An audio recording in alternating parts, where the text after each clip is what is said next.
Hey y'all, it's your girl Dr. Malika with Pivot with Dr. Malika. And listen, I'm so excited today on the show. We have a special guest.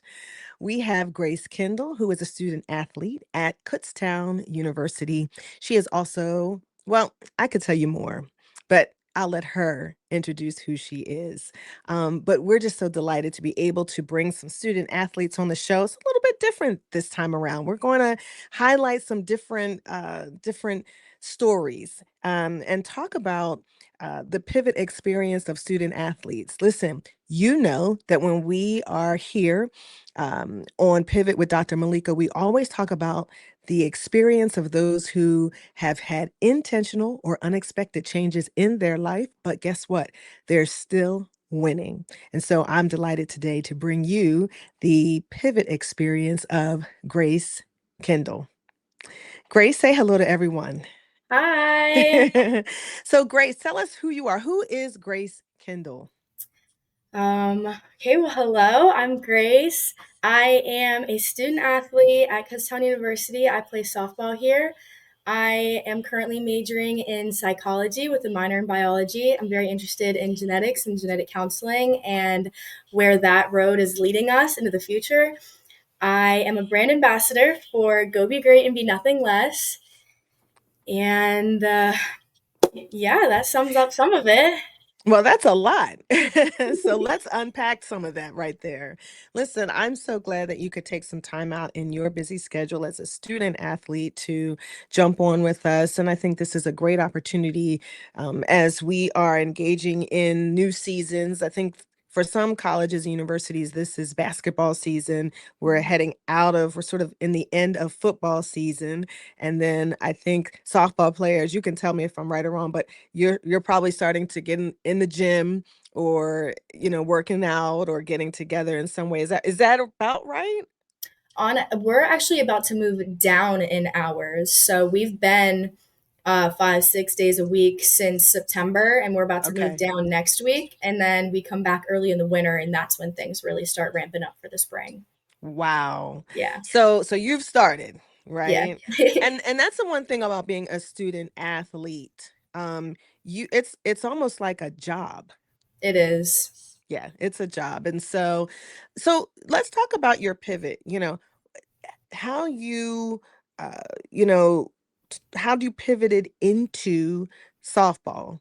Mhm. That's your sport.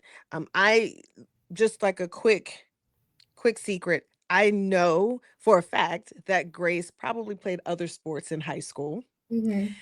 But how did softball become the sport that you focused on? I as you said, and you are correct, I played sports in high school. I played sports growing up. I tried soccer. I was a cheerleader. I played volleyball for just about the same amount of time that I played softball. But really, softball started becoming more serious in the summer in my club leagues around 16U, Mm. and it's really softball is purely a game of failure, as a Mm. lot of sports are. But I think changing my mindset into knowing that most of the time you're going to fail. Most of the time your batting average isn't going to be 400, and that's still like 4 out of 10 times you get a hit. And so I think it's really, and even in the field, your fielding percentage and you're going to make errors, but you have people behind you that are always backing you up, and everybody has a job. And growing up, playing all those different positions, you learn those different jobs, and not only in that sport, but it translates to so many different things that you do in your life, and the different classes you have, and the different friends you make, and how you interact with so many other people. There's always going to be challenges, and there's always going to be different things to learn. And I think once I made the decision that I really wanted to play softball in college, all of those things came together, and it's a big part of who I am and how I am who I am today. So I love that. Let's go back though. Something you said that I've never heard before, but the idea that softball is a game of failure. Mhm. And so it sounds to me, and as you know, I know basketball, of course, I know Mhm. football. Um, 9 times out of 10, when you're watching a basketball game, it's about shots being made, right? Hmm. It's more likely that you're going to see shots being made. So then that adrenaline rises, you feel good because you made a shot, right? Hmm. Um but in softball, like you said, there is more likely a chance that you will commit an error in the Hmm. field, or your pitching average, may not be as high. Right. Um so it sounds like to me, mentally, you have to be tough. You have to be strong to continue to press through and play. You've got to Hmm. practice, you've got to prepare. And it's just like any sport, it's what you do off the field, out of the game, that probably sharpens what you do, and really supports what you do in the game. Is that about right? Yes. You can't really make game day decision. You have to go into it with that mindset, knowing what you're doing and having that extra work in to really translate over into the game. Wow. Wow. So, and you said you've been playing softball for how long? About 13 years, 12, 13 years now. Okay, so what are some of the differences that you see between softball in high school and softball in college? Um, when you go to college, no matter what sport you play, everybody is as good as you are. Mm, There's none of that really. There's no pity. There's no, oh, we'll get it, next time. There's going to be someone else that's going to go in for you. There's going to be someone else that's better than you. And every day it's not only a battle because it's a team sport. You have to work with your team, but you have to work with yourself to keep your confidence up and to know, like, I know what I'm doing. I know how I play. Um, so, I mean, really in high school, it was just, this is more for fun and it's leading up to college and right. I know everybody and I know everybody that I'm playing, but being in the PSAC, you don't. And things change every year. Hmm. And I would imagine too that support system is not there from game to game. I mean, I think if folks are, or, if athletes are fortunate enough to have a parent there, Hmm. in college, that's great. In high school, they're there, right? Hmm. After the game, good game, bad game, they're there. They're Right. cheering you on, even if you don't hear them. Visually seeing them does something for you as an athlete. But when Yeah. you go to college, there that changes. It especially did for me going so far away. Both Hmm. my parents work at home. So definitely the amount of phone calls and FaceTimes went up, skyrocketed through the roof after every practice, every day, every class. They get a call or a text from me, but that wasn't needed in high school because I just went home 5 minutes. But Big yeah, difference. Big yeah. difference. So, one of the things that you did share with our Pivot family was that you are an ambassador, a brand Mhm. ambassador for Go Be Great and Be Nothing Less.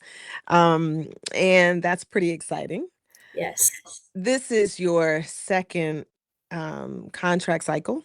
And Mhm. so there must be something you like about it because you're still there. Talk a little bit about what that means to you, what it even felt when you got the call, or got the call about Go Be Great and Be Nothing Less, and made the decision to do it. What changed in you? How did that feel? It felt great, honestly, just you wanting me to do that and to be there and to be a part of the movement, honestly.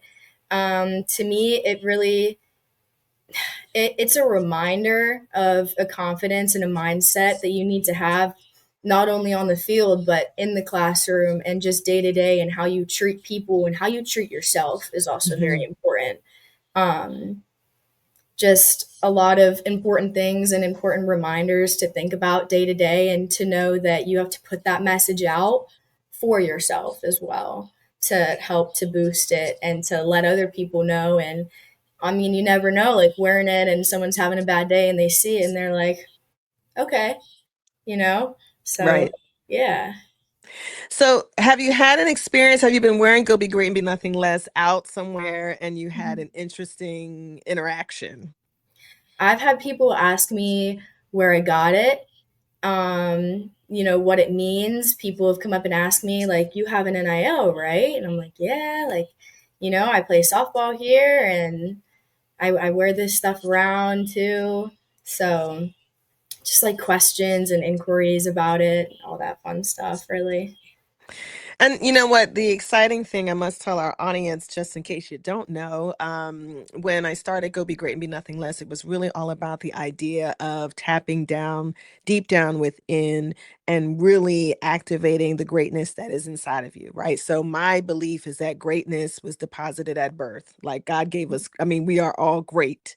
And some of us tap into it and some of us don't. But our goal is the idea of, listen, go and be great. That's the action. And be nothing less is how you sustain it. Like, how do I sustain this when I'm feeling low today or when I'm feeling like, I don't feel great, right? It's the reminder to go be great, to not be anything less than that, not to settle or not to shrink. So I'll have to ask you, Grace, have there been some times, when you felt like I really feel like I'm an imposter or I feel like shrinking. And I was reminded, okay, I need to be nothing less than what's already inside of me. Have there been some situations, especially in college or even in sports, that you felt that way? A lot, a lot. It's hard. It really is. And it's a battle every day. Hmm. But like you said, like it's something that's already in you. Right. So bringing that out and keeping it there and remembering it is just something that to remember and that really helps because it's there. And the only person that can make sure it stays there is me. Hmm. Um, and then to put it out to everybody else that might be struggling as well. Because if I have that, then it rubs off. Right. So yeah, That's good stuff. And I think that when we begin to walk that greatness out, hmm it's a magnet. I think it will attract, the more and more hmm it will attract folks. I know there's folks have been carrying their water bottles yeah, and wearing their, you got your water bottle. Show the people the water bottle. It's got her water bottle. hmm And yeah, nice. And hoodies and all of these things, but honestly the message is so important that we yes, walk this out day after day after day. So, when you think about yourself as a student athlete, and we'll talk a little bit about being a student, but when you think about being a student athlete, where do you see yourself? I mean, softball is growing. It's yeah. actually growing. And so, what do you see when you think about yourself as an athlete? Just really working hard each day and putting it forth in the 4 years that I have at this university and the 4 years that I have of eligibility, just working hard every day and Hmm. doing what I can to better my team and better myself. Everyone watches women's sports. That's right. So I love that it's becoming such a big thing, especially with the AUSL and pro softball. And, if you watch games, like the stadiums are starting to become packed. And this past year, there was like a sign between the MLB and the AUSL as well. So really, it's expanding and being a part of that in this day and age, playing softball and doing college camps and having little girls come too is just really fun. That's awesome. Mhm. And have you met softball players who wanna go to that next level? I have. We worked the concession stands at our football games actually, and Okay. there was this girl. I think she was a freshman, and we all were wearing our softball shirts working. And so she was asking us about it, and I was like, "Oh, like, are you looking here?" She was like, "Yeah, I don't know. Like, I'm only a freshman. Go to the camps. Like, work hard. Keep Mhm. doing what you're doing." So And yeah. the AUSL, that's the professional women's, is Yes. that the, okay, that's the league Yeah. that's really growing. Yeah, it is. It's Uh, huge. I think there's 4 pro teams now. So a okay. lot of the big college names and the USA Olympic team, a couple players there, they're a part of it. So yeah. Wow, that's awesome. So, earlier you talked about wanting to, um, you're into genetics, some Hmm. genetic counseling. Talk a little bit about what that how you see yourself. I would like to ask always like to ask students, what do you want to be when you grow up? Yeah. So talk a little bit about unpack that for us. That's exciting. Okay, so I came in actually as a micromolecular bio major, Okay. but I'll have to look into what I need for grad school and for my PhD because I changed my major because I am not a chem person. So that is Okay. why I went into psychology with a minor in biology. And I really like how psychology now is starting to really look at the neurological um, base and the premises of genetics and Mhm. how environmental rules play a factor and how those switches get turned on and off.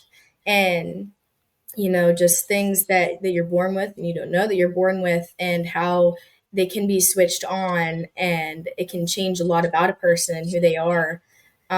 Right now in my psychology class, we're just talking about different stages and development stages. So I'm doing extra work within the honors college of that class to really break it down onto the genetics and psychology focus of that, and how those different stages can alter throughout the growth and the lifespan from infancy to death. Um, Wow. so the where I'm really interested is genetic counseling. Mhm. So looking at the different outcomes of a pregnant family and seeing what their child could or couldn't have and how they can really go about it. And I'm also really interested in research and finding it myself and then giving those results because I like working with people as well. So yeah, And is that something where you could have your own practice or I think it could be. Mhm. I'd probably have to look into it more, but I definitely have a foundation of where I want to be and where I want to go. I love it. I Mhm. love it. It's really So, exciting. I love talking about yeah, it. I was like, I can see the excitement. Okay, I can see it. I can see it. And that's great. And I think now, is there something that interests you? Is there something in your own life that caused you to feel like, I'm drawn to this particular topic or something you've seen? Because you don't hear a lot of people talking about, it's going into genetic counseling, but it definitely our genetics impact, where we start impacts our future. And Mhm, if we don't have the knowledge, it really can impact the journey that we take in our lives. mhm, Yeah, that's yeah. awesome. That's awesome. So I definitely want to ask you, there's so many college athletes out there, especially women, who could definitely use some encouragement. What is the one phrase or scripture or thought or word that really motivates you, right? And that really helps you to get back on your feet when you feel like you've fallen. A scripture that I always remember, and there's so many, but really, God is within her; she will not fall.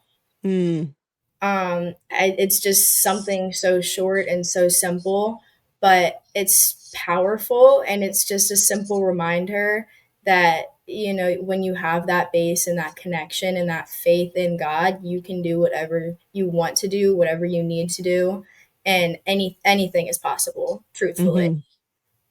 That's nice. I like that. How do you see the season? How do you see the season going this year? What are some goals and some things that you'd like to accomplish this season in softball? I want to see some more time, really, and that comes from how hard I work and the effort that I put in every day. I really think that it's going to be a great season. We're ranked 14th in the country, I believe, right Wow. now. Nice. Last year was definitely a good year. We hosted regionals and super regionals, and we were one game away from playing in nationals in Tennessee. So that was just a really cool experience to come right out of the gate as a freshman and to be around that and be around so many other amazing players. So, yeah, really just a lot of good things going forward, and I'm really excited to see how it continues. one game away from nationals, you said, Hmm. and heading to Tennessee. So then you can do it, Right. right? Right. What do you find are some challenges for you just as a woman in athletics? Just as an athlete, what are some of the challenges that you've experienced? And that doesn't necessarily have to be collegiate on a collegiate level. Just when we think about the drive that a lot of women have in athletes, a lot of the or in sports, and a lot of the gains, right? There are a lot of Hmm. positive things happening in women's sports across athletics, Hmm. right? But there are still those challenges. We see those. There are some that are visible, of course, because they're on the professional level. So we do see them. But there are some that we don't, right? So everybody doesn't know Grace Kindle's story. Hmm. What are some of the challenges that you see in others, as well as just that you may experience yourself when it comes to sports and just kind of accomplishing the goals that you want to accomplish? Probably the most common thing is finding that balance, not Mm, only between sports and classes, but sports life and your real life. okay. Because a lot of times they can overlap and they can coexist, but they can't get confused in the other. Mm. Oh wait, I stopped. That's good. They can. What did you say? Collapse, not collapse. You said Coexist. they can coexist. Yeah, Hmm. but they can't get confused. Hmm. That's interesting. That's a good point because I want to stop you right there Hmm. because I think that a lot of times the lines get blurred Yes. and there what you're saying is, listen, that does happen, but they can't be confused. Like we have to create some separation. Go ahead. Yeah, that was so good. I just want to make sure we got that when we think about being an athlete Hmm. and also having our life. So how do we ensure that they don't get confused? You can't let your academic performance and your athletic performance, you can't let those get confused with one another. Like your self-worth and basing your self-worth off of how you perform is just a road to disaster. Mm, Because like I said earlier, like my sport and a lot of sports is a game of failure. It's a game of mindset. And if you let that mindset in your everyday life and in your classes start getting driven by, I had a terrible practice yesterday, hmm. that's not going to set you up for paying attention in like right now and what I'm doing right now. And it's not going to help you in your practice that you have in a few hours. It's a new day. You can't go do that one, but you can do this one. I remember my husband when he would coach my sons, he would always say, no matter what sport it was, short-term memory. Hmm. Short-term, okay, whatever happened on this end of the court, play defense, short-term memory, right? Or whatever happened on this, down, short-term memory, right? Start all over. And you have to start pretty quickly. And so I hear what you're saying because I feel like when you experience this over here in athletics, you've got to have a short-term memory because it's not who you are here in Right. academics. Right. Wow, that's good. That's good advice. That's good advice. So, Grace, where can folks find you? I know you're on social media. You're on Instagram, right?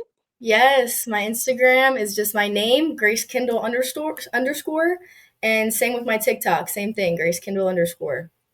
Right. So Nice. yeah, So, what's the one last thing that you would share with someone who's listening who is an athlete and just needs just a little encouragement right now when they hear it? Let's say right now, we're saying right now, but when they hear it at that point in their lives, what is one thing that you would like to say to them to encourage them? you know that you can do it. You know that you've done it before. So don't let what you're doing right now stop you from doing it again. You've done it before and you know how to do it, do it. I love it. Awesome. Well, listen, everyone, thank you. Thank you, Grace, for being here You. on Pivot with Dr. Malaika. This was awesome to Hmm. hear your pivot experience as well as your take on life and sports and academics. I don't want you to go anywhere. Okay. So don't go anywhere. But thank you so much for being here. Thank you. Y'all, you know that was good. Take some of those nuggets and hold them tight, okay? I think Grace did an excellent job providing the Pivot family with solid nuggets for women in sports, academics, the challenges, and some of the strategies that she uses to overcome. So I want to thank you for watching Pivot with Dr. Malaika, where we talk to folks who have intentional or unexpected changes in their life, but they're still winning.